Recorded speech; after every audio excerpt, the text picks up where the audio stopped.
హరిః ఓం శ్రీ గురుభ్యో నమః. హరిః ఓం. స్వామి స్ఫూర్తి.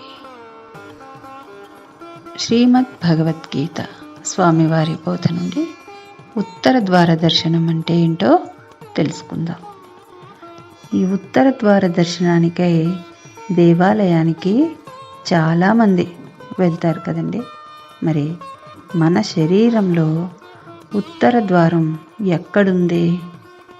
మన శరీరమే దేవాలయం అనుకుని నీ హృదయంలో భగవంతుడున్నాడు అనుకుంటే ఉత్తర ద్వారం ఎక్కడుంది? మరి మనకి యోగి అయినవాడు తన ప్రాణాలను సహస్రారంలో కపాల భేదనం ద్వారా తన ప్రాణాలను వదిలిపెడతాడు.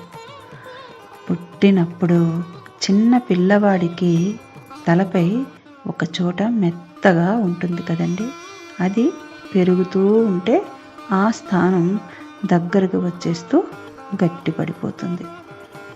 యోగి అయిన వాడికి ఈ శరీరంలోంచి పునః వెళ్ళిపోయేటప్పుడు ఏదైతే చిన్నప్పుడు తలపై మెత్తగా ఉండే ప్రదేశం పెరుగుతూ అలా ముడుచుకుపోయిందో ఆ స్థానం యోగి వెళ్ళిపోయినప్పుడు మళ్ళా మెత్తబడిపోతుంది.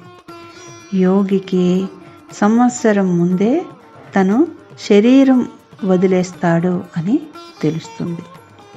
ఎందుకంటే వాళ్ళ ప్రాణం తలపై సహస్రారం నుండి వెళ్ళిపోతుంది. అందుకని వాళ్ళు వేదన పొందుతూ వెళ్ళరు, చక్కగా అందరినీ ఆశీర్వదిస్తూ వెళ్ళిపోతారు. ఉత్తర ద్వారం అంటే పుట్టినప్పుడు తలపై మెత్తగా ఉండే స్థానమే ఉత్తర ద్వారం.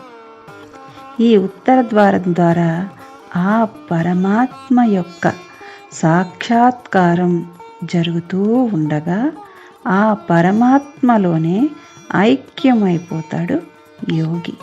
ఇదే ఉత్తర ద్వార దర్శనం.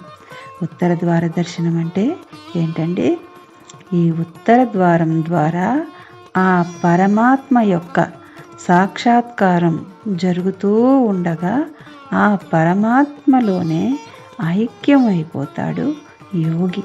ఇదే ఉత్తర ద్వార దర్శనం.